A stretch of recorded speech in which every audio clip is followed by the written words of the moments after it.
ज्यावेळेस तुमचं 1 मार्काने एसटीआय गेलं हो सर. किंवा परत पीएसआय फिजिकल देऊन परत 19ला देऊन परत मेन्स मध्ये अपयश आलं 20ला, हो सर. अशा वेळेस वाटलं नाही का हे क्विट केलं पाहिजे, बस आता हे? खूपदा वाटलं सर. 2018 सालीच मी म्हणजे 2017 साली मी पुण्यामध्ये आलो आणि 2018 साली मी परत गावाकडे गेलो की ह्याच अपेक्षेने गेलो की मला 2018 मध्ये की एसटीआय मध्ये आपल्याला एमएसचा स्कोर चांगला आलेला आहे. 134 स्कोर आला होता माझा आणि मला वाटलं म्हणजे बऱ्याच जणांच्या मला खरं तर 138 स्कोर होता. सेकंड केला तो कमी झाला. असं झालेलं तर तेव्हा असं बऱ्याच जणांचं सजेशन होतं की तुझं होऊन जाईल, 100% होऊन जाईल.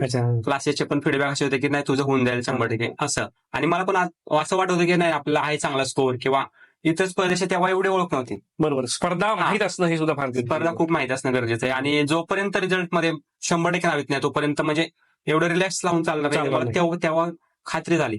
तर तेव्हा मी पुणे सोडून गेलो, गावी गेलो. म्हणलं गावी आता प्रिपरेशन करूया, आपलं तर आता एसटीआयचं होईल, पुढचा एमपीएससी तयारीसाठी आपण गावी जाऊन आता करू शकतो.